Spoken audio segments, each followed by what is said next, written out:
ojalá menos, es darle una visión de los temas que han sido el centro de nuestro quehacer en investigación, con algo que puede parecer medio curioso, como esto de rotavirus, norovirus, después Helicobacter pylori, como que hace un poquito de todo y cómo que se dio esa dinámica. Y voy a enfocarme un poquito en cada una de ellas, presentando lo que hemos hecho, pero también obviamente lo que han hecho otros, y tratando de concentrarnos en lo que creemos que es lo más importante. Le cambié un poquito el título, la verdad.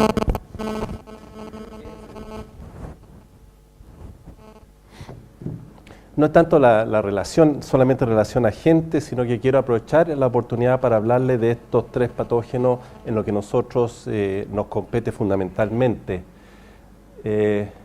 ¿Por qué me interesa? ¿Por qué uno se interesa en una línea de investigación? La verdad es que depende de varios factores cuando está comenzando. Uno es uno y sus circunstancias.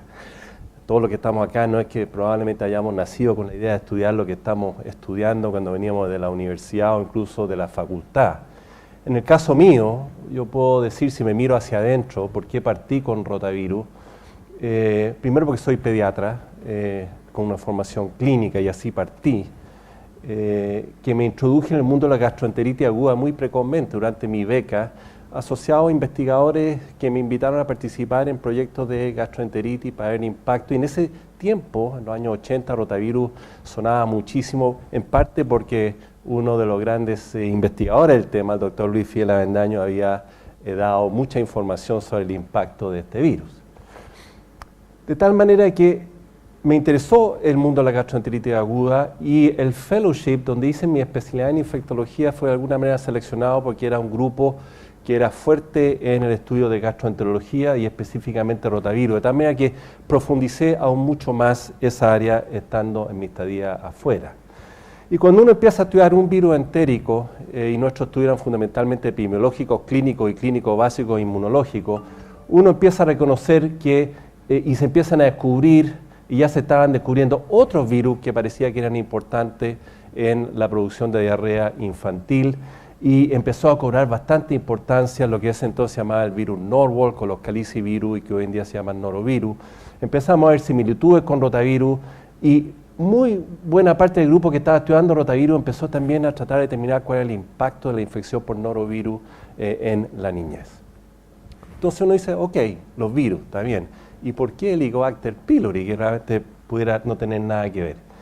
La verdad es que me interesé por varios motivos en el Helicobacter pylori. Uno, por su evidente relevancia clínica, esta apasionante relación entre el microorganismo y una enfermedad ulcerosa y cáncer, que es la tendencia actual hacia dónde va evolucionando, quienes estamos en enfermedades infecciosas, en parte porque ahí van a estar las lucas después, pero en fin, e ir avanzando hacia la enfermedad crónica, claramente, y la enfermedad del adulto, que es la patología más significativa del futuro, en la medida que van disminuyendo el impacto en enfermedades infectocontagiosas.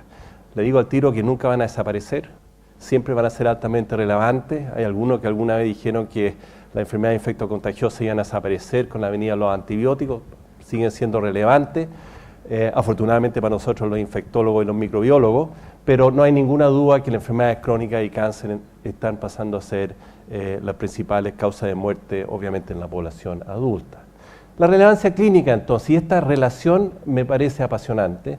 La oportunidad está dada fundamentalmente que en esta área, sin lugar a duda, hay mucha información en individuos sintomáticos que se hace biopsia para tratar de descubrir, para ver asociatividad, para buscar factores de virulencia. Y hay investigadores chilenos muy relevantes en esta materia. Pero hay poca información en individuos asintomáticos, en la historia natural de la infección por Helicobacter pylori, especialmente en lactantes, porque uno no podía andar haciendo endoscopía en lactantes sanos, que era la manera de encontrar esta bacteria fundamentalmente. Había poca información sobre la dinámica de infección en edades tempranas en niños sanos. Y es aquí donde entra la poderosa herramienta epidemiológica que son los estudios de cohorte, y la oportunidad estaba que nosotros estábamos desarrollando estudios de cohorte para entender la dinámica de infección por rotavirus y calicivirus, y vimos que se daba aquí entonces una oportunidad. Sumada a un tercer factor que fue clave. Quizá el factor común que ha sido relevante en las investigaciones, en lo cual hemos estado involucrados nosotros y un poco en mi leitmotiv, es la posibilidad de ver cuál es la posibilidad de desarrollar vacunas mirando al presente o al futuro. Y en los momentos que nosotros estábamos haciendo los estudios de cohorte para rotavirus y norovirus, Novartis Vaccine estaba bastante avanzado pensando en desarrollar una vacuna contra el Helicobacter pylori. Contactos que teníamos con Novartis Vaccines, nosotros le propusimos la posibilidad de hacer un estudio de vacuna eventualmente en lactantes, pero antes de hacer estudio de vacuna, si queremos prevenir el Helicobacter pylori, había que saber un poquito más a qué edad se infectan los lactantes para ver a quién vacunar si es que realmente la vacuna iba a servir. Y para eso había que investigar, y por eso nos metimos en Helicobacter pylori. Gastroenteritis aguda infantil, los virus entéricos, fue tema de coloquio del año 2007. Y para no repetir, lo que voy a hacer es hacer un breve brochazo, entonces, más avanzado y más rápido y más nuevo de lo que presenté en el año 2007 de los virus entéricos que han sido los tópicos de nuestra investigación. Y para señalar y partir que al año 2013, con publicaciones del Lancet, la gastroenteritis aguda sigue siendo, sin lugar a duda, un problema de relevancia mundial, como lo muestra esta publicación que indica el impacto de la diarrea aguda infecciosa al año 2013. Esto compara diarreas con neumonía, pero nos vamos a centrar fundamentalmente en diarreas.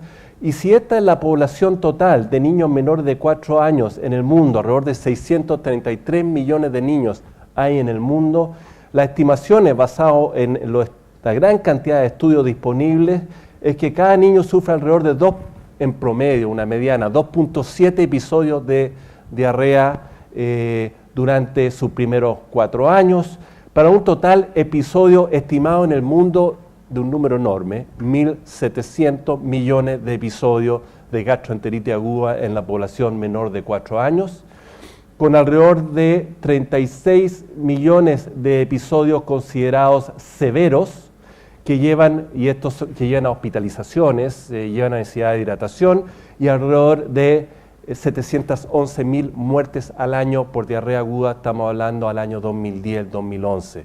Y sigue estando dentro de las primeras 5 causas de mortalidad a nivel mundial, fundamentalmente en los países más pobres del mundo como es África y Asia. En América, el impacto de esta infección es también significativa, con una estimación de alrededor de 11.000 muertes, fundamentalmente en los países más pobres. Afortunadamente Chile es un país donde la mortalidad por diarrea es prácticamente nula, pero como les voy a mostrar, sigue siendo una causa de consulta médica importante y en cierto grado también de hospitalización. No hay ninguna duda, aquí está Roberto, que la cantidad de patógenos que pueden producir gastroenteritis aguda es muy variada, tanto desde el punto de vista bacteriano como desde el punto de vista viral, pero hay bastante acuerdo que rotavirus y norovirus son los 2 virus más relevantes desde el punto de vista de los virus y dentro de las causas generales. Los virus entéricos son múltiples. Los virus entéricos son los virus que se asocian primariamente con diarrea aguda. No hay que confundirlo con enterovirus. Bueno, estoy en un grupo aquí de expertos, sí. Pero los enterovirus son virus específicos, ¿no es cierto?, que se asocian más bien a enfermedades sistémicas, que pueden además tener diarrea. Pero los virus entéricos son virus que primariamente causan diarrea, y esta es la lista de aquellos que se han demostrado epidemiológicamente relevantes a través del tiempo en algún estudio, de los cuales estos 4, rotavirus, adenovirus, entérico, norovirus y astrovirus, son los que son más epidemiológicamente relevantes. En uno de los estudios que compila la evaluación de virus, este fue publicado en el año 2009, no hay mucho estudio más reciente que hace una evaluación de todos estos virus. Uno puede ver que, si bien estos estudios no son todos absolutamente comparables, la detección de virus entérico, en este caso rotavirus, en niños con gastroenteritis, rotavirus representa alrededor del 35%, calicivirus alrededor del 10% y los otros menos. Esto juntando diarrea severa, no tan severa, hospitalizados, servicios de urgencia, en fin. pero claramente estos tienden a ser los virus más relevantes. Calicivirus podemos hacer sinónimo a norovirus, como lo voy a mostrar más adelante, porque norovirus está dentro de la familia de los Caliciviridae. Entremos a rotavirus. ¿Y qué hay y en qué estamos con rotavirus? Rotavirus rápidamente es un virus de 3 capas o sin manto. Hay 5 tipos antigénicos que predominan a nivel mundial, dependiendo de la estructura antigénica de sus proteínas externas, BP7 que forma la matriz y BP4 las espigas, que son estos que están acá. G1, G2, G3, G4, que es el tipo BP7, el tipo G y G9, y el tipo BP4, P4 o P8. Este es un virus que infecta células apicales del intestino delgado, este es el intestino delgado normal, así es como queda después de la infección, por lo menos en animales, en humanos también. Es altamente infeccioso, bastan 10 a 100 partículas virales para contagiarse, y es altamente contagioso, porque secretan hasta 10 elevado a 11, que es algo así como 100 billones de partículas por milímetro cúbico de deposición. Y esta es probablemente la razón por qué este virus existe en todas partes del mundo, independiente del nivel socioeconómico. Basta muy poca cantidad para infectarse o para contagiarse y se excreta una tremenda cantidad en las deposiciones. De tal manera que la mejoría del saneamiento ambiental, que es muy relevante para disminuir las infecciones bacterianas y ha jugado un rol relevante, también sirve para rotavirus, pero países como Finlandia, Estados Unidos, los países europeos, rotavirus es la primera causa, muy probablemente que es muy difícil de poder combatir esta alta contagiosidad. Nosotros hemos hecho, y voy a ir presentando estudios que hemos ido haciendo nosotros, nuestro grupo, a lo largo de la presentación. Esta fue una publicación que hicimos en el año 2010 para comparar el impacto de rotavirus con calicivirus en 2 hospitales, y uno en Valparaíso y otro en Santiago, y tanto viendo hospitalizaciones como visitas de emergencia, y incluyendo 4 consultorios, y uno puede observar que al año 2010, en cuanto a niños hospitalizados, rotavirus representó el 50% de los casos, estos son en niños menores de 3 años, la visita de urgencia representó el 27% y en las visitas en consulta el 13%. Mientras más severo, mayor probabilidad de rotavirus, mientras menos severo, surgen otras causas. Haciendo una estimación del impacto de la infección por rotavirus durante los primeros 5 años de vida y sumando un conjunto de estudios desde el año 2001 al 2007 que hizo nuestro grupo y muy parecido a estudios que han hecho otros en otros países, uno puede estimar que rotavirus en la diarrea aguda ambulatoria afecta 1 cada 5 a 7 niños va a tener una consulta ambulatoria por rotavirus antes de cumplir los 5 años de edad, no importa dónde viva, con una estimación de alrededor de 14.000 casos en Chile de una diarrea aguda ambulatoria que requiere consulta ambulatoria con los estudios hechos al año 2007. La estimación era que alrededor de 1 cada 20 niños iba a tener que consultar o va a tener que consultar al servicio de urgencia por una diarrea rotaviral, con alrededor de 53.000 consultas al año antes de los 5 años de edad. Y en Chile, alrededor de 1 cada 100 a 120 niños. Estos son datos que fueron muy comparables en el estudio que hicimos nosotros en el Hospital Sotero del Río y otro que hizo después Rodrigo Vergara en Valparaíso. Alrededor de 1 cada 100 a 120 niños chilenos va a tener que requerir una hospitalización, esta al año 2007-2008, por una diarrea rotaviral antes de los 5 años de edad. Es importante actualizar esta información, lo que uno recibe de los pediatras, que parece que hubiera habido una disminución de la hospitalización en los últimos 4 o 5 años. Es interesante, siendo un país que no se ha incorporado a la vacuna, como sí lo voy a mostrar, se ha incorporado en la gran mayoría de los otros países. Si es así, y eso demuestra ser verdad, uno podría empezar a pensar a lo mejor que vacunar el entorno, los países alrededor, podría tener un impacto en un país determinado y chiquitito. Podría ser una hipótesis que uno podría plantear, pero primero hay que determinar si efectivamente hay un impacto.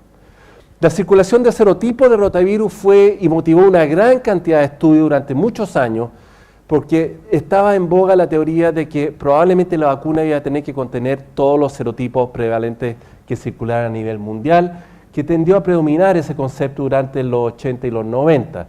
Y hay una gran cantidad de estudios de serotipos, incluyendo estudios varios que hicimos nosotros la Yalda Lucero, tan reciente como el año 2012, que muestra que estos 5 serotipos son los que predominan a nivel mundial, causando más del 90%. Hay otros 10, 15 serotipos que infectan en forma aislada, porque estos son recombinaciones que están produciendo entre humano y animal en forma frecuente. Pero estos son los serotipos que aparentemente están más adaptados a los receptores del ser humano y por eso son los que tienden a predominar.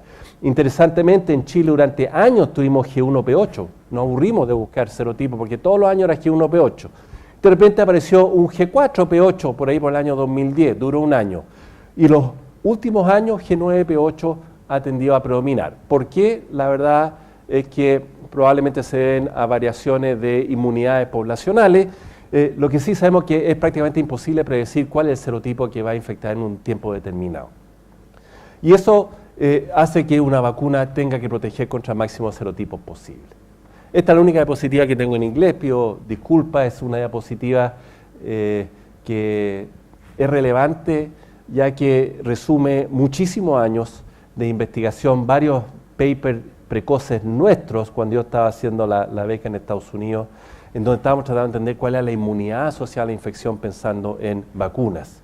¿Y qué concluye uno de todos estos estudios en cuanto a la inmunidad asociada a rotavirus? No sabemos exactamente cuál es el mecanismo inmune que protege contra la infección rotaviral.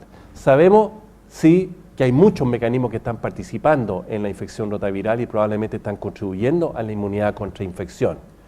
Una infección por rotavirus se sigue por una respuesta inmune compleja, tanto a nivel de anticuerpos séricos como fecales, tanto de IgA, IgG, IgM, antirrotavirus específico, que puede ser contra la proteína BP7, contra la proteína BP4, contra la proteína BP6 que está al interior, contra la NSP4, que es una proteína no estructural que podría eventualmente tener un rol como toxina.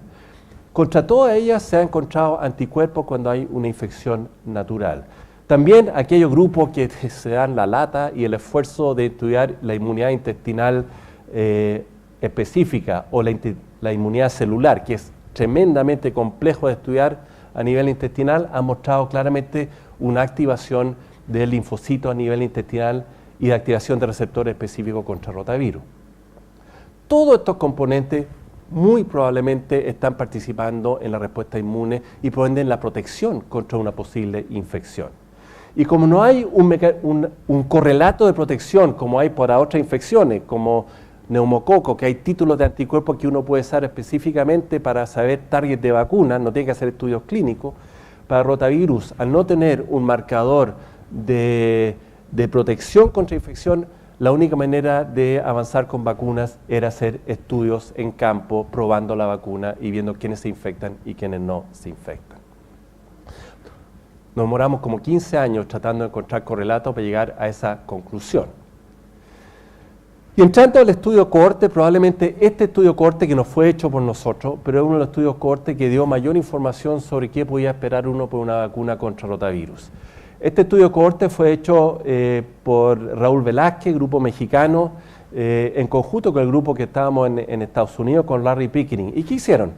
Siguieron a una cohorte de 200 niños en México desde el nacimiento hasta los 2 años de edad, tomando muestras de posiciones semanales, independiente de la sintomatología. Este fue un estudio apoyado por el NIH, un tremendo estudio. Imagínense la cantidad de posiciones por haber llevado la habitación, con más de posiciones que tenemos nosotros en el laboratorio. Y fueron determinando entonces el número de episodios de infección rotaviral que tenían los niños durante los primeros 2 años de vida, sintomáticos o asintomáticos. Y para ese entonces usaban fundamentalmente ELISA. ¿Y qué descubrieron ellos? Que alrededor del 95% de los niños al llegar a los 2 años de edad tenían al menos un episodio, alrededor de un 60% tenía 2 episodios, alrededor de un 43%, alrededor de un 44%, otros 5%. O sea que los niños estaban siendo reinfectados, excretando rotavirus en la deposición durante los primeros 2 años de vida en forma repetida. Y si seguimos esto después de los 2 años, probablemente son centenares el número de infecciones rotavirales que uno tiene a lo largo de la vida. Entonces uno se pregunta, ¿cómo voy a poder producir una vacuna contra un microorganismo o un virus donde ni siquiera la infección natural protege contra reinfecciones? La buena noticia era que demostraron que la primera infección es la que se asociaba a infección moderada a severa, sintomática.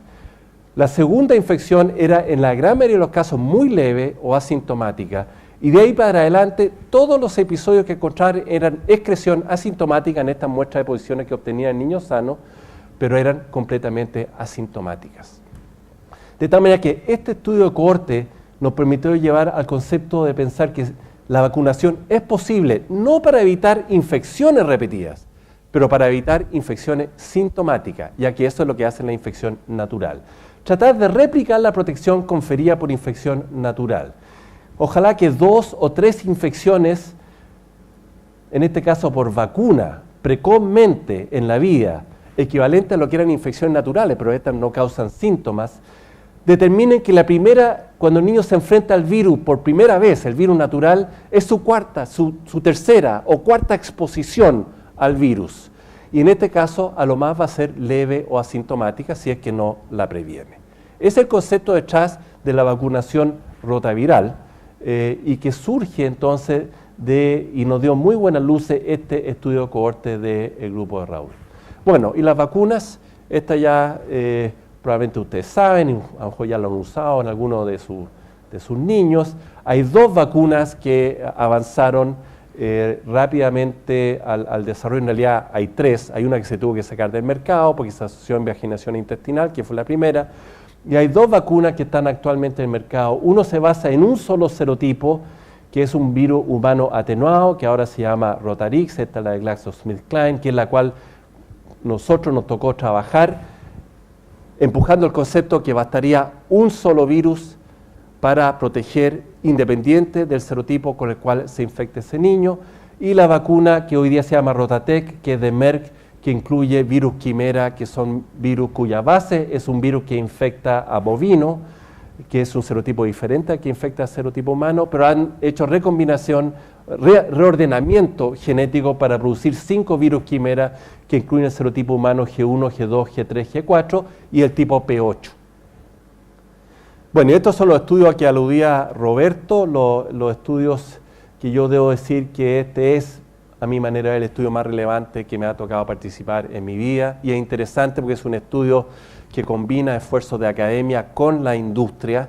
Este es un estudio que tiene su unicidad en que, si bien el sponsor directo y el productor de la vacuna GlaxoSmithKline fue diseñado absolutamente en forma integral por el grupo de investigadores académicos, desde cuál iba a ser la definición que íbamos a usar de diarrea aguda severa, cómo íbamos a hacer el seguimiento de los niños y cómo íbamos a reclutar finalmente 63.000 niños, que es lo que se requirió reclutar para hacer este estudio en 11 países, 10 de los cuales eran latinoamericanos, y que fue publicado en esta edición de New England del 2006, a la par con el estudio que hizo el grupo de investigadores, los primeros 2 investigadores, muy amigos míos.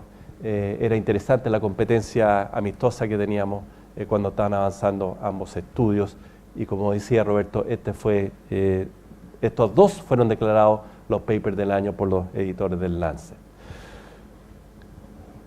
No le voy a hablar nada del desarrollo de vacuna, porque eso lo mencioné en el año 2006, simplemente mostrarle hoy en día cuál ha sido el impacto de la implementación de la vacuna en diferentes países del mundo, lo que es lo que a mí me llena de alegría de alguna manera, porque al final para eso estuvo y participó uno honesto. Uno no tiene ninguna ventaja de la venta de ninguna sola vacuna desde el punto de vista económico, no teníamos ni royalties ni patentes, pero nosotros estamos metidos en rotavirus para disminuir la carga de enfermedad, que es lo que hemos estado haciendo todo en la academia, de yo acá y muchos otros. Y el impacto ha sido espectacular. La verdad que si uno observa los estudios que han evaluado la disminución de la diarrea aguda severa rotaviral en diferentes partes del mundo donde esta vacuna se ha incorporado en los programas nacionales de inmunización, las reducciones han ido, en general son arriba del 70%, a los pocos años de introducción de la vacuna, del número de niños hospitalizados por gastroenteritis aguda por rotavirus. Esto en países con mayor nivel de desarrollo, y en países con menor nivel de desarrollo la protección es algo menor. Va entre un 50 y un 85%, pero es algo menor. Y la razón por la cual es menor probablemente surge, no se lo voy a mostrar, de otro estudio de cohorte muy interesante hecho en India, en donde replicaron las condiciones que hizo Raúl en México y en los niños indios no se da exactamente la misma dinámica. En los niños indios la infección ocurre más precozmente y tienden a tener más infecciones sintomáticas. No tienen solamente una, sino que pueden tener 2 a 3 infecciones sintomáticas severas. Y no es por desnutrición, porque esos estudios fueron hechos en niños bien nutridos. Lo más probable, a mi manera de ver, es que simplemente en los países más pobres del mundo, la carga de infección es tan intensa y es tan alta que simplemente el sistema inmune no alcanza, como en países con mejor nivel de desarrollo, de bloquear la infección para que el niño tenga síntomas. En todo caso, hay mucha gente que está mirando cómo podemos avanzar un paso más y mejorar la estrategia de vacunación que se están usando ahora, pero probablemente va a ser difícil. Vacunación más precoz, mayor número de dosis más altas, son todos aspectos que se están usando para pensar en India, en África, donde la vacuna tiene un menor nivel de efectividad. Estos fue los datos que a mí me dieron mayor alegría, que fue publicado el primero en New England, en México, hace un par de años atrás, que muestra que la implementación de la vacuna produjo una reducción de la mortalidad asociada a diarrea aguda global, no solo por rotavirus, diarrea aguda global en México en un 56% a los pocos años de implementación de la vacuna del Programa Nacional de Inmunizaciones, alrededor de un 30-40% de Brasil y alrededor de un 40-50% en Panamá, que son los países que han mirado directamente a la mortalidad asociada a gastroenteritis aguda. Y este es el espectro actual del uso de la vacuna rotaviral en el mundo. Hay alrededor de 40 países que la han incorporado al Programa Nacional de Inmunizaciones. Dentro de Latinoamérica, yo digo, nadie es profeta en su tierra. Los únicos 2 países que no han incorporado hasta ahora es Chile y Argentina. Sin embargo, si es que hay una disminución de los casos de rotavirus en Chile, si eso es real, sería interesante si a lo mejor las coberturas que son muy altas en el resto de Latinoamérica, a lo mejor de alguna manera pueden producir un bloqueo de estos cambios de virus a lo mejor en la población. Vale la pena evaluarlo. Lo que más me gusta quizá es que Gavi está apoyando fuertemente la introducción de esta vacuna en África, y si bien ahora son 4, probablemente aquí a 3 años van a ser 15 o 20 los países africanos que van a incorporar la vacuna, y lo mismo va a ir ocurriendo en el sudeste asiático, donde hay una alta mortalidad. Y el impacto de la vacunación por rotavirus ha permitido o ha llevado a que norovirus se esté transformando, entre comillas, en el nuevo líder de la gastroenteritis virales y en general de la gastroenteritis en los niños. Si uno ve estudios bastante recientes, por ejemplo en los Estados Unidos, si uno ve el año 2009 en esta razón de infecciones por niños por 10.000 en menores de 5 años, uno ve, aquí ya se está aplicando vacuna rotaviral, así que ya había un descenso, donde norovirus era algo menor que rotavirus, pero uno ve el año 2010 como rotavirus prácticamente ha desaparecido en Estados Unidos y norovirus pasa a ser la primera causa de diarrea aguda en el niño menor de 5 años, en este caso viral, pero en el niño menor de 2 años la primera causa de frentón. Esto también se está viendo en consultas de emergencia y en visitas ambulatorias, especialmente en visitas ambulatorias, como lo voy a hacer, donde los norovirus juegan un rol más importante. Situaciones como esta también se están viendo en países como Finlandia, donde norovirus es este pedazo blanco, rotavirus negro, y vean ustedes que disminuyó la fracción de rotavirus. Claro, hay una disminución global de la gastroenteritis, muy bueno por el impacto por rotavirus, pero norovirus pasa a ser la causa prevalente de infección. Entonces entremos rápidamente a norovirus.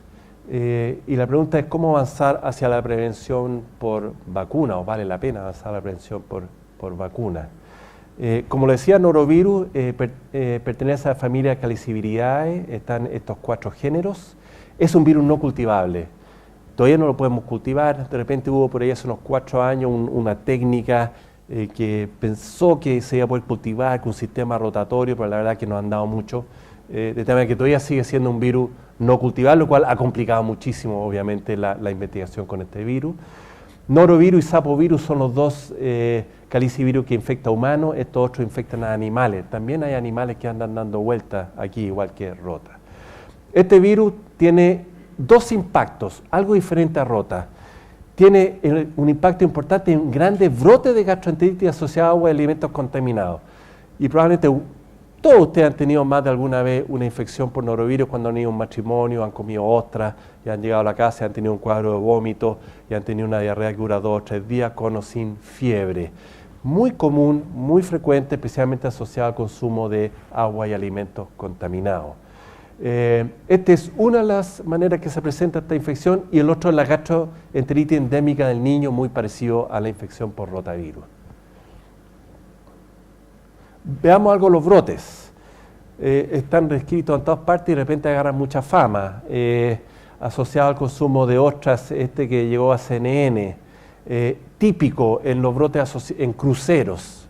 Los brotes en cruceros son clásicos, asociados a norovirus, donde se infecta un 10, 15 o 20% de personas que van al crucero. Un desastre desde el punto de vista de lo bien que lo están pasando, no necesariamente causante de mortalidad.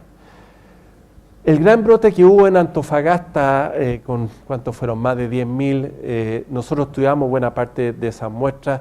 Este fue quizá un exceso de entusiasmo en el mercurio porque se encontró bastante norovirus, pero también se encontró un conjunto de otras bacterias entéricas, y la conclusión es que hubo una brecha grosera de higiene ambiental con contaminación masiva, y que la verdad que hubo miles de casos. Norovirus fue solamente uno de ellos, fue importante, pero también hubo Escherichia coli, hubo Shigella, hubo de todo. Estudios hechos por nuestro grupo, es publicado en Emerging Infectious Disease de hace unos años atrás. Aquí Roberto jugó un rol importante. Encontramos que alrededor del 45 a 50% de los brotes, y no me acuerdo exactamente cuántos fueron, pero fue un buen número de brotes, encontramos norovirus como causante probable de esos brotes, y esto es muy semejante a lo que se reporta en la literatura mundial. Fue publicado en el JCM del año 2006, donde encontramos incluso norovirus recombinantes asociados a brotes. Entonces, los brotes por norovirus afectan a todas las edades, produce vómito, diarrea, fiebre leve a moderada, puede durar 2 a 8 días, en promedio 4 días. El riesgo de deshidratación en las edades extremas, y puede haber claramente muerte, especialmente en las casas de ancianos, y eso está claramente reportado. Puede ser el gatillante de la muerte de una persona de edad. No existe un tratamiento específico. El impacto es fundamentalmente pérdida de trabajo, consulta médica. Hay baja frecuencia de hospitalización y muerte. La prioridad vaccinal para proteger contra brote, yo pensaría que más bien baja a mediana a lo más. Si vamos a la gastroenteritis endémica del niño, la verdad es que es en general similar a rotavirus. Uno no puede decir, esta es una diarrea por norovirus endémica en niños y esta es una diarrea por rotavirus, como les voy a mostrar. La infección puede ir de infección asintomática a infección severa. La infección asintomática y leve sí, tienden a ser más frecuentes comparado con rotavirus. Tiende a producir cuadros más leves. Sin perjuicio de lo anterior, norovirus puede causar infecciones severas significativas. Vamos a los estudios de cohorte que nosotros realizamos acá para tratar de evaluar rotavirus y norovirus. Esto es un estudio de cohorte donde hicimos algo parecido a lo que hizo Raúl. Seguimos niños del nacimiento, en este caso hasta alrededor de los 2 años, pero no con muestras semanales, porque eso la verdad es que no teníamos la cabeza, sino que muestras mensuales. Lo que pudimos ver aquí, primero que en alrededor de 200 niños, 18 de ellos tuvieron una infección sintomática por rotavirus, 25 por norovirus, más frecuente. Estamos hablando de diarrea global, ambulatoria, no severa. Pero si evaluamos la severidad efectivamente usando un score clínico que se utiliza y está estandarizado, el score de Vesicari, la severidad era menor en la diarrea por norovirus que por rotavirus, esto a nivel de la comunidad. Ahora, si uno iba a ver el número de episodios asintomáticos de excreción, también se encuentra en rotavirus, que está descrito, y una gran cantidad de detecciones por norovirus asintomático, una gran cantidad, 187, es muy frecuente. Entonces, claramente, la relación que tiene norovirus con el intestino no es exactamente igual a la que tiene rotavirus. Si vamos a estudios de hospitalización, estos ya son niños hospitalizados, el otro era la corte, estos son niños hospitalizados, comparamos la severidad. Aquí ya por definición, al estar hospitalizados, los niños tienen cuadros más severos. Entonces, como es esperar, el score de Vesicari en general es más alto. Pero igual hay una diferencia significativa entre rotavirus y norovirus, aunque la significancia clínica entre un score de 13 y 12 no es muy relevante. pero incluso si uno ve los rangos no es tan significativo. De tal manera que los norovirus que llegan al hospital son casi tan importantes como los que son por rotavirus. Y esto es importante, esta información nueva. Hay una idea que los norovirus en realidad no causan diarrea severa, sí la causan. Si uno ve la presencia de fiebre en la diarrea por norovirus, hasta un 62% tuvo fiebre, algo menor que rota, pero un porcentaje importante. Como estos eran niños que iban tanto a servicios de urgencia como hospitalizados, uno pudo comparar uno de otro y efectivamente rotavirus tendió a causar más hospitalización que el servicio de urgencia. Rotavirus más severo sí, pero norovirus causa diarrea severa. ¿Qué esperar entonces con una vacuna contra norovirus? La reducción de visitas médicas por diarrea, dependiendo de la eficacia vaccinal, si es una vacuna muy eficaz, podría reducir a lo mejor hasta un 19 a 20%, de acuerdo a las cifras que tenemos, las visitas de urgencia y hospitalización en niños menores de 5 años de edad. Hasta un 15% las consultas ambulatorias, en esto es bastante similar a rotavirus. Se ha estimado que en este momento norovirus probablemente o podría estar causando en algún lugar alrededor de 200.000 muertes en los países más pobres. Rotavirus eran alrededor de 500 a 600.000, la estimación actual de norovirus alrededor de 200.000 en los países donde los niños mueren por diarrea. Porque esas hospitalizaciones que nosotros mostramos en otros países puede llevar a muerte cuando no son hidratados a tiempo. Y aquí entonces uno piensa que hay una prioridad media a alta de una posible vacuna contra norovirus en la medida que los países van avanzando. Pero sin embargo la cosa no es tan fácil. La percepción general es que desarrollar una vacuna contra este agente es difícil. Primero, ¿por qué?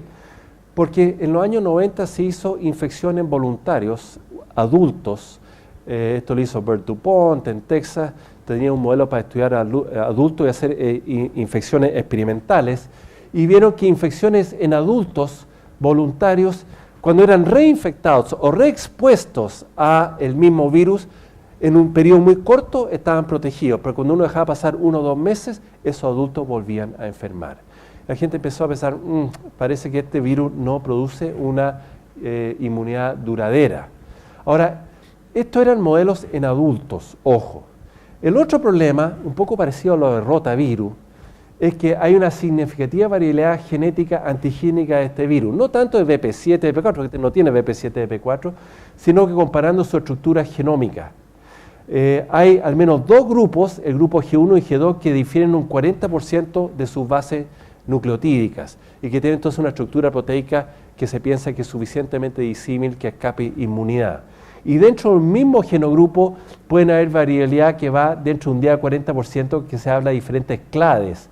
Hay G2.1, G2.2 hasta G2.15, que son virus que dentro de G2 no alcanza a diferir un 40%, pero difieren entre un 10 y un 40%. Entonces hay poca claridad, primero, si un mismo genogrupo va a proteger contra el mismo genogrupo. Ni siquiera se sabe. Y se piensa que a lo mejor no tanto basado en esta experiencia en adultos. ¿Y cuál sería la protección cruzada conferida entre un grupo y otro? Nosotros también hemos participado identificando estudios demostrando que G2, especialmente G2.4, representa alrededor del 80% de los norovirus que circulan a nivel mundial. Es una relativamente buena noticia, porque si bien hay una variabilidad importante, G2.4 es el que tiende a predominar. Y este es el estudio, a mi manera de ver, más relevante y que probablemente da información parecida al que dio Raúl en su estudio y el único en su naturaleza. Y de tal manera, por eso, de alguna manera creemos que es útil, y así lo ha reconocido también la comunidad que está trabajando en el desarrollo de vacunas. ¿Qué hizo en el estudio de cohorte? Pudimos comparar la sintomatología de la infección de los niños dependiendo de si era o no G2 y del genogrupo previo que ese niño había tenido en cuanto a exposición previa. ¿Y qué pudimos ver? Que niños en donde no identificamos ninguna infección previa, es decir, donde era, por lo menos lo que logramos identificar, la primoinfección, puede que se nos haya escapado antes, pero dentro de lo que razonablemente se podía ver, las infecciones por G2 que detectamos, 10 eran claramente sintomáticas, 14 eran asintomáticas, y estas que las infecciones que no pudimos tipificar eran 4 y 45, o sea que hay una tendencia que los G2 tienden a ser más sintomáticos. Estas no tipificables, que pueden ser o muy poco virus, o un G1, o que no pudimos tipificar, tendían a ser menos sintomáticas. Pero en todo caso, sin infección previa hay infecciones sintomáticas. Cuando logramos detectar a aquellos niños que tuvieron una clara infección previa por G2 y que esta representaba su segunda infección, no encontramos ningún niño que tuviera una segunda infección sintomática por G2. Y en cambio encontramos 10 niños en que detectamos una infección previa por G2 y la segunda infección era una infección asintomática por G2. También no encontramos ningún niño con una segunda infección que no pudimos notificar que fuera asintomática después de un G2 y 13 niños asintomáticos. Encontramos 2 niños que tenían una infección previa por G1 y que su segunda infección era asintomática por G2. O sea, claramente la protección cruzada por lo menos no es 100%. Eso es lo único que podemos decir aquí. ¿Cuál es el espectro? No es 100%. Y niños que no pudimos tipificar la infección previa, era más o menos 7,7, o sea, había poca protección acá. Este es el dato más importante a nuestra manera de ver y que sugiere en este estudio de cohorte, y por eso son tan relevantes los estudios de cohorte in vivo, que podría haber posibilidad de protección si usáramos G2 como vacuna protegida, por ejemplo, contra G2 posteriormente. ¿Qué podemos concluir entonces? Semejante a rotavirus, una primoinfección por norovirus G2 lactante parece proteger contra una reinfección sintomática por G2. La protección cruzada entre tipo G parece menos probable y la protección entre clave de G2 a lo mejor podría ser amplia. Una vacuna para lactantes parece entonces posible. ¿Cuánto dura la protección? Habrá que ver. ¿Cuán amplia es?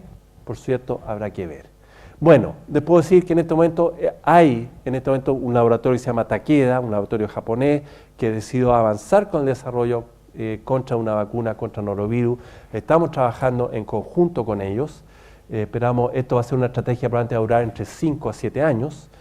Y la estrategia de desarrollo de vacuna es usar VLP, Virus-like partículas tipo virus, porque es un virus no cultivable, donde uno sintetiza las proteínas de la cápside externa, y el candidato a vacuna a usar probablemente va a ser una combinación de G2 y de G1. Así que aquí hay historia que viene a futuro. Y finalmente, entonces, los últimos 5 o 10 minutos, déjeme contarle algo de Helicobacter pylori, nuestra última aventura. Y aquí, con toda humildad, tengo que hablar especialmente en frente o cuando hay expertos en Helicobacter pylori, bastante más expertos que nosotros, conocen mucho más los mecanismos moleculares y que han estado trabajando muchos años más que nosotros. Nosotros hemos entrado más recientemente y abordando solamente obviamente una parte de esto, que es, como le digo, la infección en niños asintomáticos. Y también nos interesamos, como les decía, por la posibilidad de vacuna por Helicobacter pylori. Y la pregunta es si estamos cerca a la producción de vacuna para Helicobacter pylori. Esto está en este concepto fascinante de los cánceres prevenibles por vacuna. Aquellos que les interese este tema, les recomiendo este review del Nature Review del año 2011, donde tiene diferentes cánceres y aquellos que podrían ser prevenidos por vacuna porque están asociados a microorganismos o a proteínas, entre comillas, que se podrían eventualmente usar como inmunógenos. Los más clásicos, ¿no es cierto?, y que hoy en día están dando resultados espectaculares o que deberían dar son virus papiloma y el cáncer cervical, mucho antes que eso, hepatitis B e hígado. Y se piensa que una vacuna eficaz contra Helicobacter pylori o la prevención de Helicobacter pylori probablemente podría reducir alrededor de un 63% los cánceres gástricos, porque ese sería el rol que juega Helicobacter pylori en cáncer gástrico. ¿Cuáles son las dificultades? Hay muchas para Helicobacter pylori. No existen correlatos inmunológicos de protección. Nuevamente, vamos a decir, voy a producir una vacuna para que produzca este nivel de anticuerpos o este nivel de inmunidad que me va a asegurar entonces que no hay infección con Helicobacter pylori. Que no hay todavía un correlato de protección. Hay también diversidad genética significativa entre las diferentes proteínas de Helicobacter pylori. Y falta de un marcador precoz de cáncer, enfermedad ulcerosa, que evite la necesidad de estudios que duren décadas. Porque si nosotros queremos usar una vacuna que quiere prevenir contra un cáncer, suponiendo que es la infección precoz la que está produciendo eso, y el cáncer va a ocurrir 10 a 20 años después, es muy difícil hacer estudios que duren 10 a 20 años. ¿Cómo lo hizo el grupo que estudió el virus papiloma, que es el mismo concepto? Tenían marcadores precancerosos que a los 2-3 años ya permitían entonces predecir cuáles iban a ser las mujeres que iban a ir a cáncer en 10 a 15 años después. Y eso es lo que se mide. Las vacunas contra papiloma a la fecha no han podido predecir la ocurrencia de cáncer porque es muy poco tiempo, pero claramente han demostrado una altísima efectividad en prevenir lesiones precancerosas. Entonces la pregunta es, ¿se podrá replicar el concepto modelo de virus papiloma en una enfermedad como el Helicobacter pylori? Obviamente un virus, otro una bacteria, pero el concepto de una prevención precoz de una posible infección que puede estar gatillando una enfermedad que va a ocurrir muchas décadas después. Si es que efectivamente son estas infecciones precoces las que están gatillando la enfermedad muchas décadas después. Los candidatos a vacunas que se han explorado son múltiples. Cuando el expositor le suena a cebolla como mucho.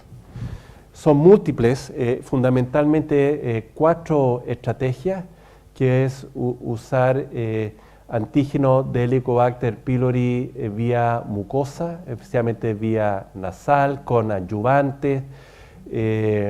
Lo otro es usar antígeno por vía parenteral. Lo otro es usar microorganismo por vía intestinal atenuado. Y lo otro es usar quimera, en donde se introduce esta proteína a vehículos como Escherichia coli y tratar de despertar. Hay múltiples estudios, no lo voy a mostrar prácticamente ninguno. Solamente mostrarle uno, que era el candidato más avanzado, cuando a mí me entusiasmó esta idea, que era alrededor de 3 a 4 años atrás, cuando Novartis nos contactó, que este candidato de vacuna basada en factores de virulencia, los factores de virulencia que tienden a ser los más reconocidos, CAG-A, VAC-A y esta proteína NAP más aluminio, que en modelos experimentales, estos son estudios hechos el año 2002, incluso el año 2008, administrados en forma intramuscular en individuos, los primeros fueron hechos en animales y después ya se pasó a estudios fase 1 en humanos, que demostraron que la vacuna era segura, que producía una alta tasa de respuesta de anticuerpos, con inmunidad celular, con activación de interferón gamma, hasta 3 meses después de la administración, y que había una buena respuesta booster. Entonces parecía que podría haber un buen candidato de vacuna para prevenir infección. Sin embargo, este fue el último estudio que yo tengo noción que fue hecho, puede que hayan habido más, pero el último estudio que fue el trial de Novartis, que fue ya un estudio fase 1-2, randomizado, que fueron 3 brazos que recibieron vacuna y que otros que no recibieron vacuna en adultos y que le hicieron challenge con el Helicobacter pylori para ver cuánto protege contra infección. Y estas son las conclusiones. Esto es del informe directo, no lo publicaron nunca, es el informe del mismo Novartis, que dice que la vacuna fue bien tolerada, que no hubo eventos adversos serios asociados a vacunas, que la vacuna indujo medición de anticuerpos específicos contra los 3 antígenos, CAG-A, NAP y VAC, los placebos no, pero sin embargo la infección en los niños que fueron, en los adultos, estos son adultos, que fueron expuestos a la infección atenuada, obviamente, no fue muy diferente entre los vacunados y los que recibieron placebo, 36 versus 46%. Le llamó la atención el modelo porque el 46% del grupo placebo era menos de lo que esperaban, también hacen mención acá.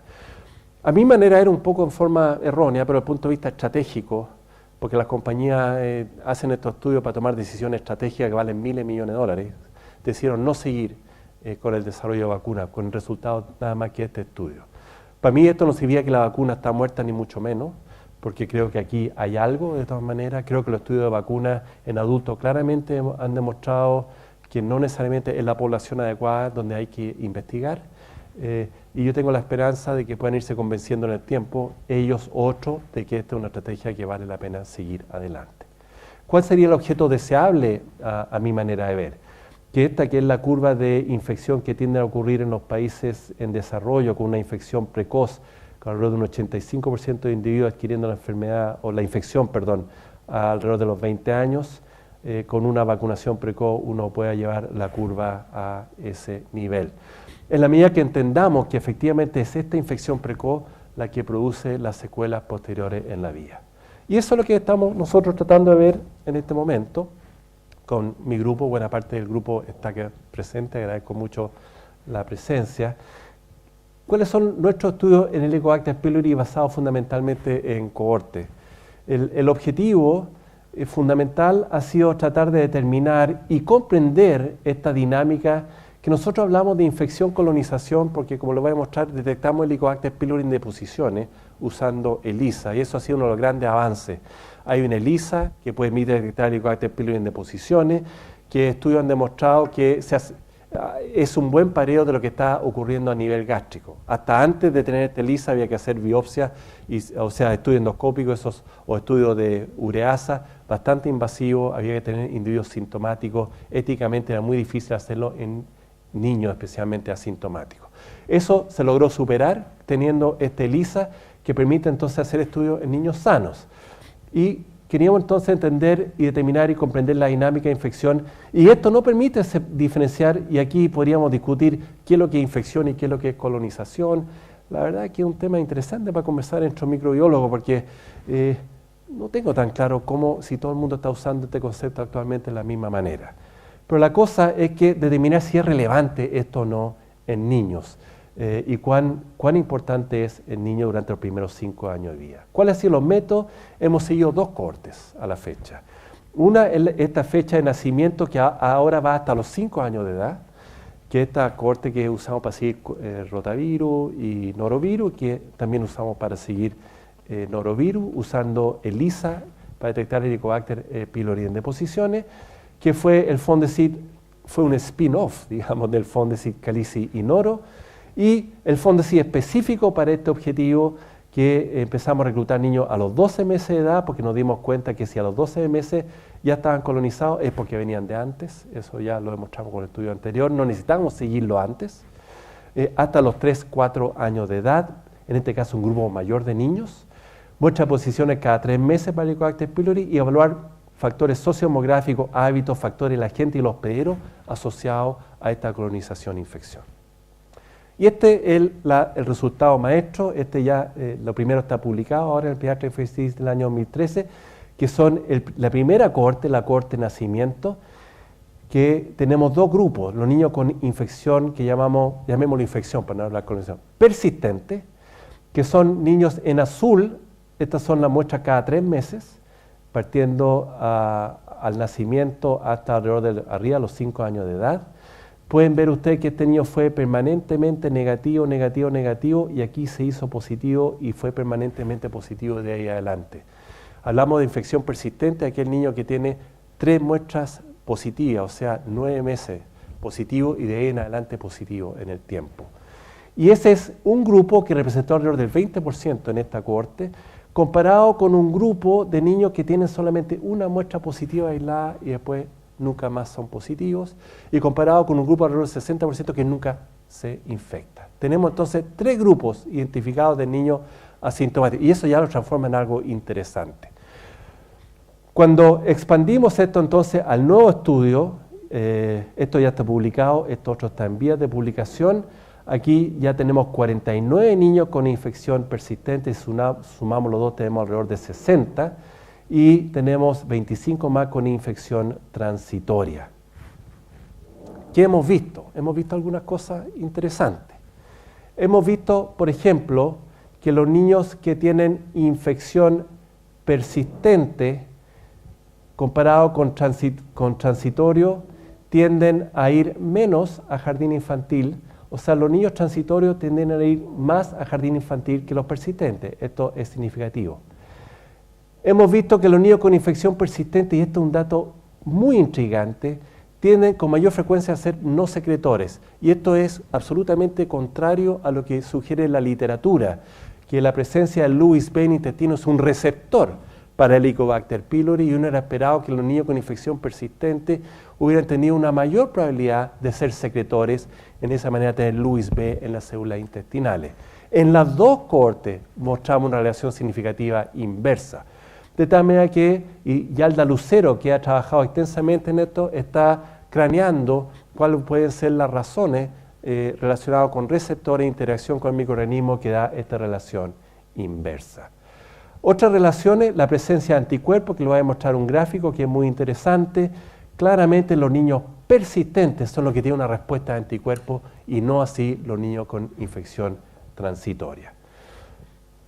En cuanto a las deposiciones, los niños con infección persistente se infectan más precozmente. Claramente, el gráfico lo mostraba, pero se infectan más precozmente que los niños transitorios. La infección y probablemente la carga bacteriana es bastante más intensa porque las densidades ópticas son mucho más altas, de tal manera que hay una diferencia de también lo que está ocurriendo a nivel de las deposiciones. Y de los análisis que comparan los diferentes modelos, estas son las variables independientes que correlación, por ejemplo, cualquier colonización con los niños que tienen infección de cualquier tipo. Y el dormir con un adulto o codormir, probablemente por la transmisión del adulto, eso por sí solo basta para que el niño adquiera la infección, sea transitoria o persistente. ¿Qué compara el niño persistente versus transitorio? El que sea no secretor. Perdón, este persistente transitorio comparado con transitorio y no infectado. Esto agrupando el transitorio con el no infectado. O sea, ¿qué distingue al persistente de los otros dos? El FUT2, o sea, los persistentes claramente tienen esta reversión, este intercambio o interrelación inversa del FUT2, y el dormir también con un adulto a los 18 meses. Y persistente versus transitorio, el FUT2 y esta alta densidad. Son factores independientes que hacen que esta población de persistentes sea diferente.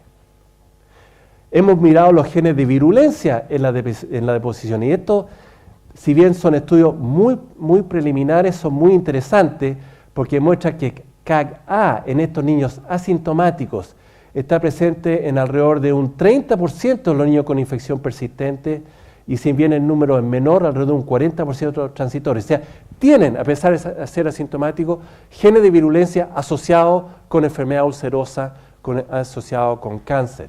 Y si vamos a ver VAC, que es también declarado como uno de los factores importantes, lo llamo la atención en este grupo, que es el grupo que tiene CAG-A positivo, VAC-A-S1M1, que es considerado el factor de virulencia más relacionado con cáncer. 9 de nuestros niños con infección persistente tienen precozmente en la vida la bacteria asociada después con cáncer y úlcera.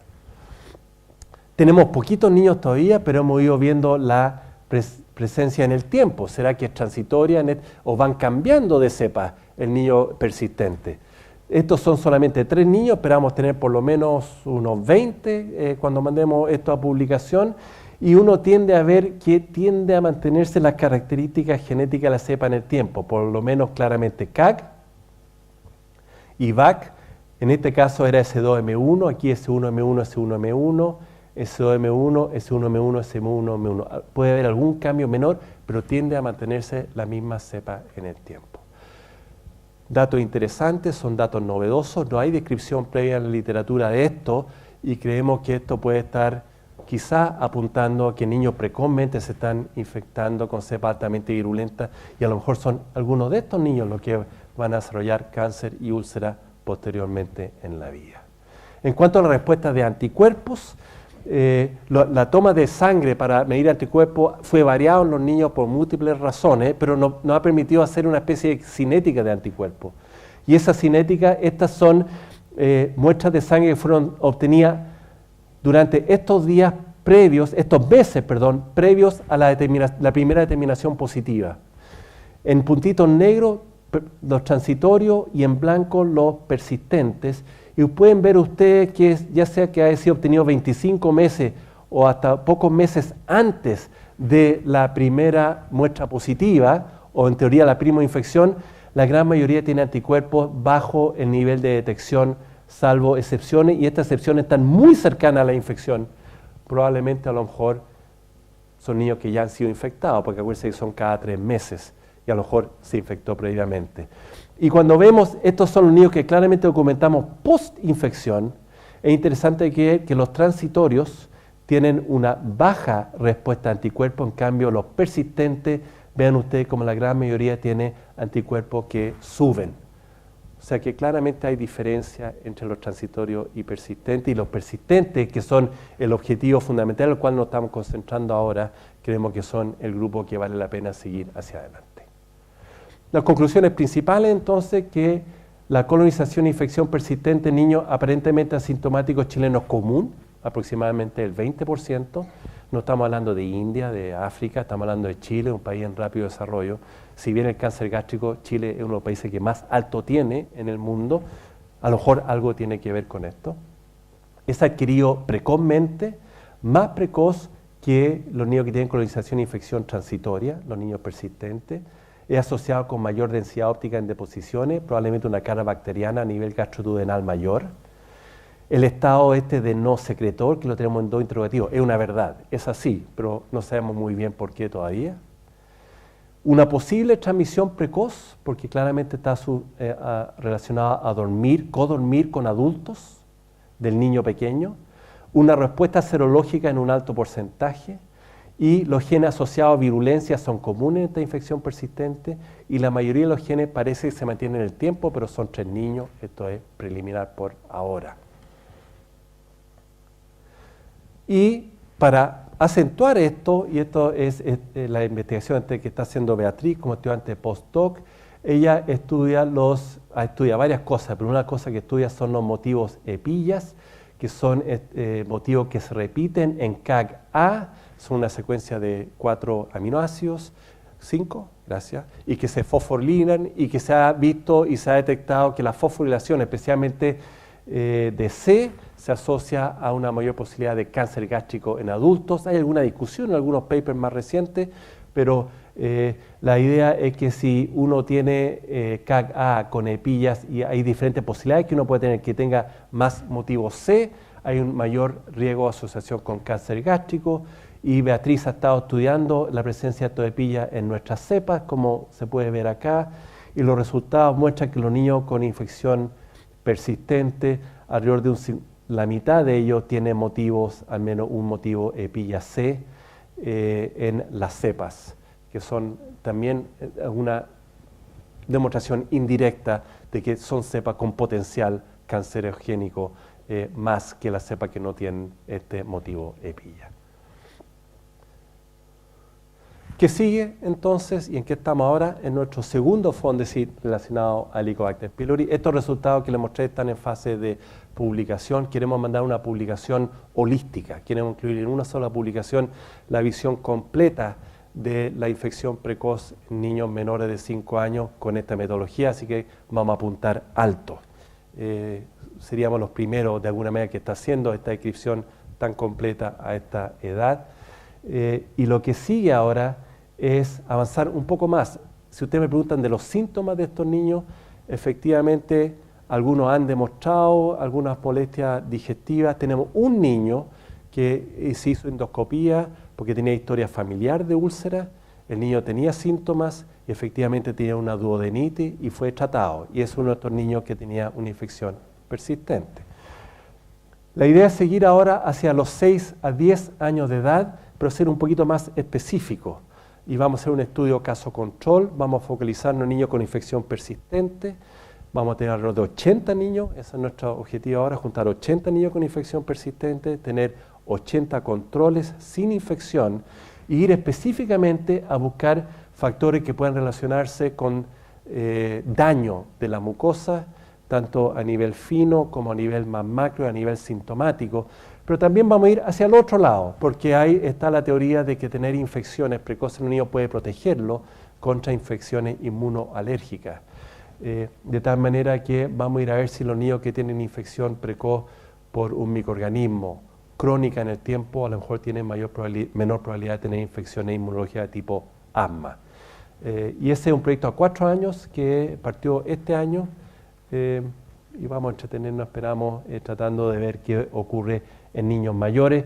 Y la gracia además es que estamos siguiendo una cohorte cada vez con más tiempo. Las cohortes que duran mucho tiempo valen oro en la investigación médica. Así que vacuna para Helicobacter pylori, estamos cerca, aún hay camino que recorrer. Uno no la visiona hasta los próximos 5 a 8 años, pero yo creo que a la larga va a haber vacuna contra Helicobacter pylori. Esa es Y eso es lo que les quería mostrar. La verdad que tenía que agradecer a la gran mayoría del auditorio que está acá y mucha gente que no está acá, porque a lo largo de estos 20 años han habido cientos de personas que han participado en alguna etapa de las investigaciones Así que voy a personalizar solamente en 5 personas los agradecimientos en este momento, partiendo por mi mentor en Estados Unidos, Larry Pickering, que me introdujo en el mundo rotavirus, Valeria Prado, que me acogió a mi regreso a Chile. Este es mi papá y esta es mi mamá, digamos, en el área profesional. Nora, que ha sido mi brazo derecho estos 20 años, la verdad es que ha participado conmigo en todas las áreas de los proyectos y es experta en el manejo de todas las técnicas. Héctor, que ya lleva conmigo sus buenos 7 años y que también ha participado en buena parte. Y Yalda, la pongo como representante, porque cada uno de ellos representa, está Roberto acá, ha participado, en fin, representa o los académicos, o a los técnicos, los profesionales que han colaborado.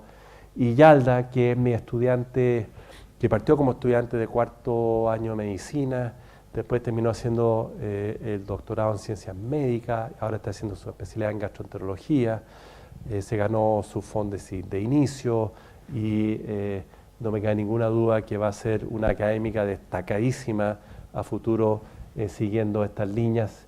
Y ella ejemplificó los nuevos doctores en medicina y en ciencias biomédicas que se incorporan a la investigación médica, que para mí son claves para que nuestro país siga avanzando en lo que es investigación biomédica. Y con eso, muchas gracias.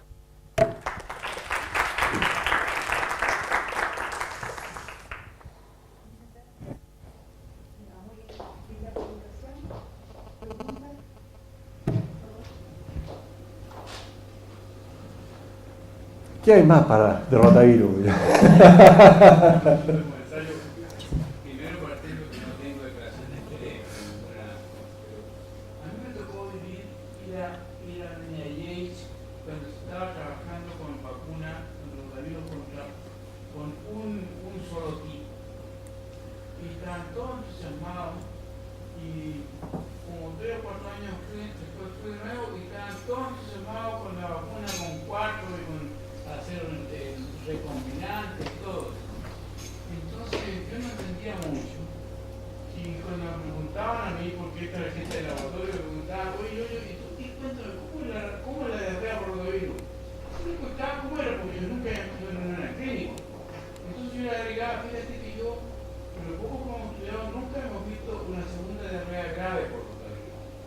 Teníamos esa como impresión así como de campo.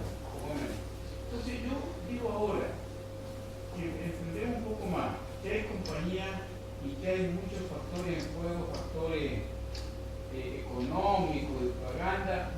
¿Cómo es posible que una vacuna, que 2 vacunas son aparentemente igualmente efectivas, una sea con 4 virus, 5 virus y otra con 1? Pues estén compitiendo, cuando una basta con poner 2 dosis y la otra hay que poner 3 dosis. Y si uno quiere evitar el rotavirus, debería tratar de evitarse lo más precozmente posible en la vida, porque mientras más joven es más grave cualquier enfermedad, diarrea, pulmón, etc. Entonces, ¿cómo compiten a igualdad de precios? Porque entiendo que ganan lo mismo. ¿Por qué compiten? ¿Cómo la de 2 no prácticamente se ha comido a la de 3? Entonces que tú podrías tener interés al contestarme, pero yo no creo que lo tenga, así que...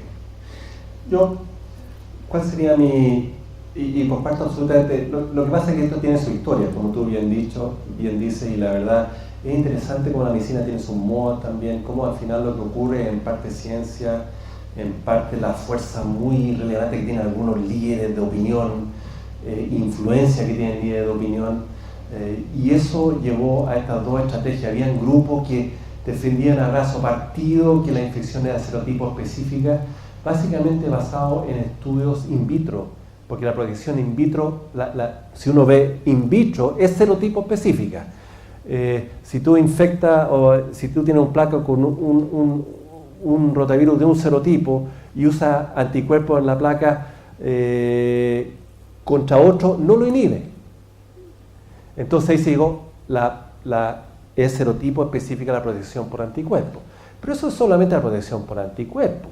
La verdad es que lo que claramente ha demostrado los estudios es que la protección es cruzada probablemente por otras moléculas, otros mecanismos. Pero aquí es donde los egos, al final se llevó a esta doble estrategia, y como yo digo en la charla, que si bien yo trabajé con uno, y uno trata, y para mí lo más relevante, es muy bueno que hayan dos candidatos a vacunas para el mundo. ¿Por qué es bueno? Porque permite competencia. Y la competencia es la que ha permitido que bajen finalmente los precios, porque este es un mundo de libre mercado.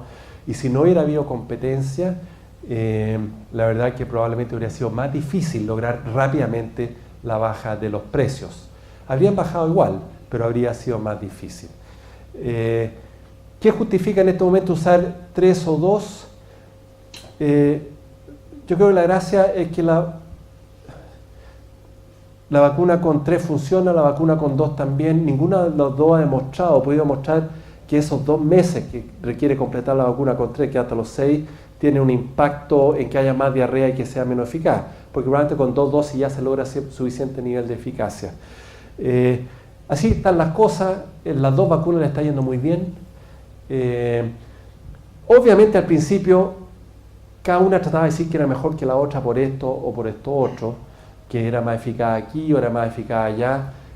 Yo fui muy contrario a esa postura porque eran claramente muy blandas las ciencias que aplicaban, y el tiempo ha demostrado que ninguna ha demostrado una eficacia superior a la otra. No han habido estudios cabeza a cabeza que permitan comparar, pero ninguna puede decir que es superior a la otra en protección a la fecha. Y probablemente no lo va a hacer, porque basta la infección repetida para que proteja. Los mecanismos inmunes son diferentes, el que sea animal humano le produce probablemente, y aquí sí que, como no ha sido comparativo, esto tiene un cierto grado de especulación, pero hay datos que sugieren que el take de la vacuna a nivel intestinal es menor, y por eso requiere 3 dosis, y no basta 2 dosis. Y la otra, ser humana atenuada, tiene mayor replicación, y por eso también se excreta más en deposición, probablemente. No es 100% seguro, pero probablemente. Entonces, bueno que hayan 2 vacunas, permite competición, y ahora hay otras 4 o 5 vacunas que se están produciendo simplemente con la idea de entre comillas, abaratar costos. No para producir vacunas nuevas con otros pensamientos, como podría ser la vacuna parenteral, por ejemplo, por el tema de invaginación intestinal, que no toqué, que es como la colita que va quedando, y que estas vacunas sí se asocian a invaginación intestinal todavía. Los últimos estudios sugieren que así es, pero alrededor de 1 en 80, 1 en 100.000 niños vacunados, que se considera poquísimo, pero todavía hay un leve riesgo. Entonces hay algunos que dicen, bueno, a lo mejor la próxima etapa va a ser una vacuna parenteral, a lo mejor junto con norovirus. Estamos hablando de los próximos 8 a 10 años, quizás, maybe. Así que todavía vamos a escuchar algunas cosas, de manera de ver, buena parte está zanjado con estas 2 vacunas, se va a seguir mejorando. El tema son los países africanos, Pakistán, India, donde las vacunas muestran menos efectividad y se están haciendo otras estrategias para tratar de mejorarlas. Así que todavía hay cuento por ver aquí. La otra pregunta es, comparación rotavirus versus norovirus. Con la vacuna rotavirus están disminuyendo el número total de diarreas, y entonces proporcionalmente está aumentando el norovirus, pero entiendo que es un fenómeno estadístico, no es un fenómeno que el norovirus esté ocupando el hueco ecológico que está dejando el rotavirus. Absolutamente, y eso es muy importante, porque aquí se tiende a producir confusiones tremendas con el mismo rotavirus. Acabamos de una tremenda polémica, porque en varios países donde se está usando la vacuna humana atenuada, G2 empezó a predominar, y G2 es el único que se diferencia completamente del G1P8 de la vacuna, porque no comparte ni IPC. Entonces se empezó a usar, decir, ven ustedes lo que pasa, usted usa una vacuna G1P8 y G2 empieza a subir. Nada que ver, o sea, lo que ha ocurrido es que G2P4 predominó en buenas partes donde se estaba usando la vacuna y donde no se estaba usando la vacuna, pero justamente como tú dices, en Brasil, que es donde predominó, donde se compró la vacuna, disminuyó rotavirus en forma importante, y los poquitos que tendían a predominar eran G2P4. Además, los investigadores demostraron que había efectividad en la vacuna contra G2P4 de un 70% en un estudio caso control. Y además, lo que está ocurriendo ahora es que los poquitos casos que van quedando, ya G2P4 está pasando y está volviendo otro serotipo, mostrando simplemente que esta fluctuación natural que sabemos que ha existido siempre, sigue existiendo. Pero se trató de usar como argumento para decir, esas guerras comerciales que hay que tener mucho cautela. Y por cierto, entre rota y noro, lo que ocurre es la preponderancia relativa de norovirus, con una reducción muy importante de diarrea. Lo que tiende a proliferar en forma relativa ahora, con mucho menos diarrea, es norovirus, porque se le quitó la tajada, la torta que es rota. Muy importante, porque aquí la allá, los más entendidos se confunden y empiezan a mezclar peras con manzanas.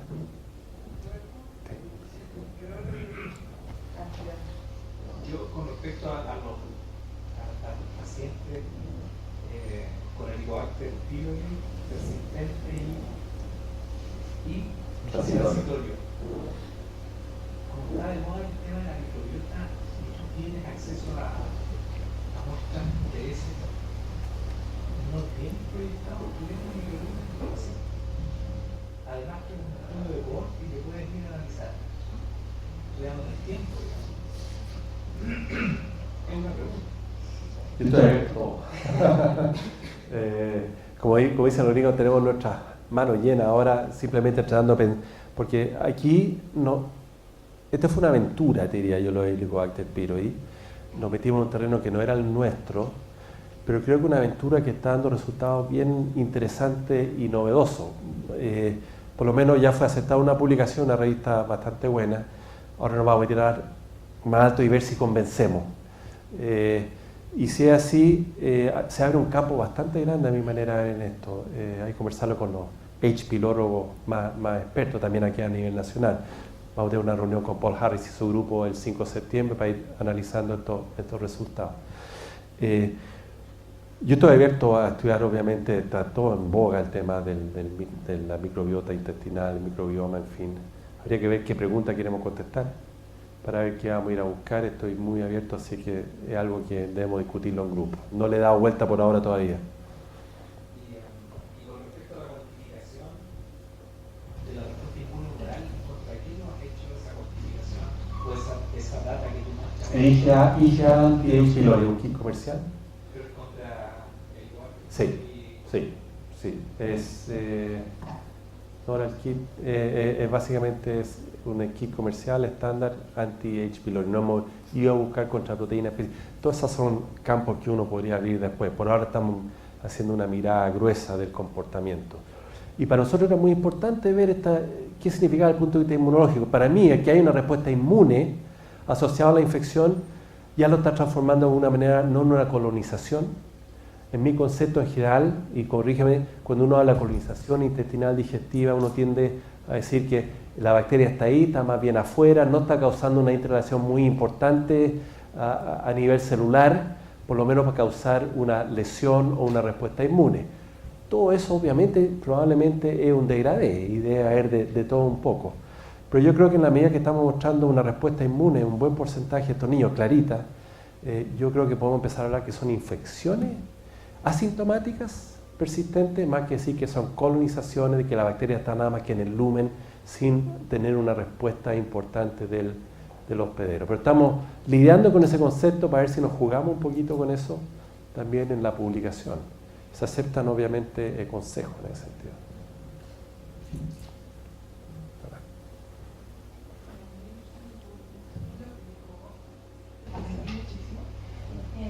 Ahora me llama la atención todo el desarrollo de vacunas contra todos estos patógenos que estamos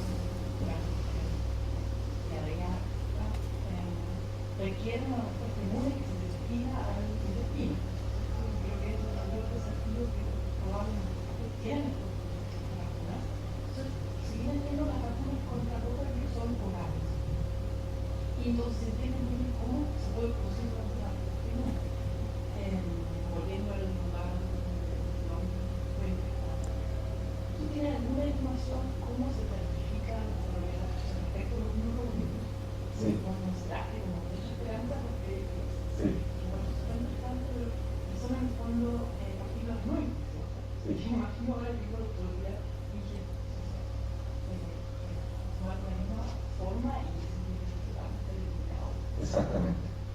Sí. ¿Hay algunos datos? Sí, sí, no mostré nada, la verdad que era la razón por la cual Takeda decidió avanzar con esto y va a invertir hartas lucas, es que ya hay estudios, están los de fase 1, fundamentalmente ahora hay de fase 2, y acaban de terminar un estudio de challenge en adultos,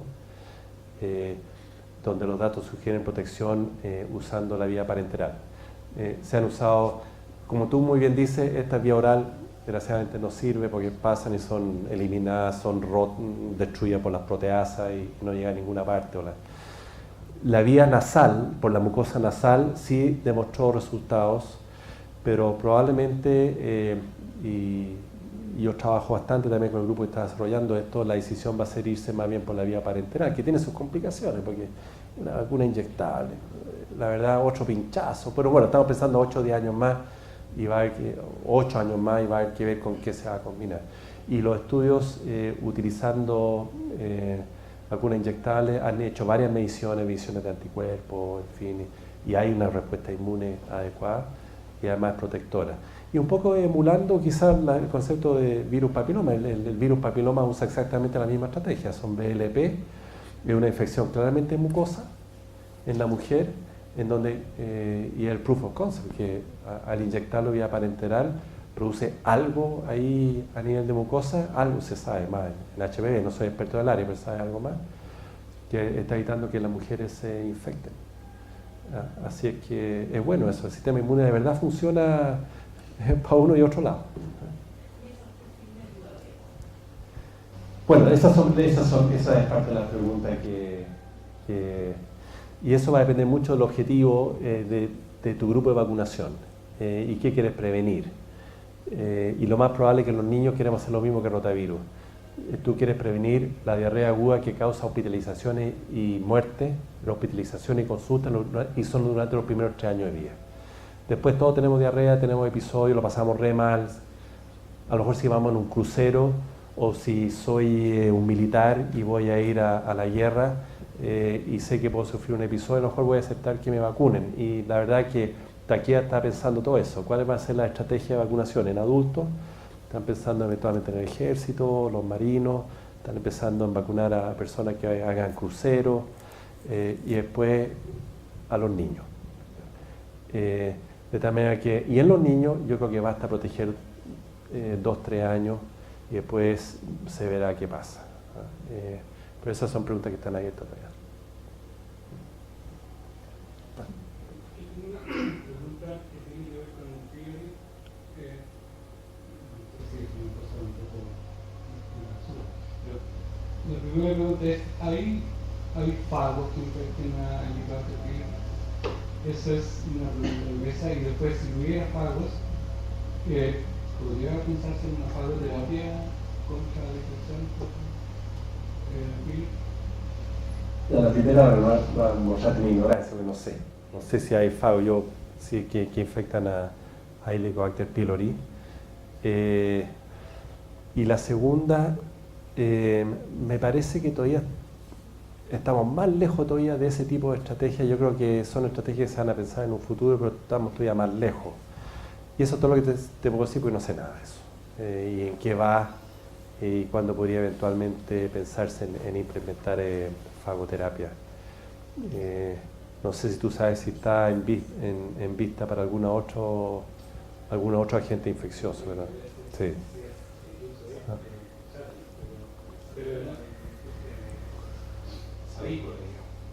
¿Y se está usando en el lucha avícola o solo ensayo? Ya. Voy a averiguar, pero no sé. Muchísimas gracias. Yo me entretuve mucho. Y muchas gracias de nuevo por darme la oportunidad de mirar esto de una manera más holística. Muchas gracias. Gracias.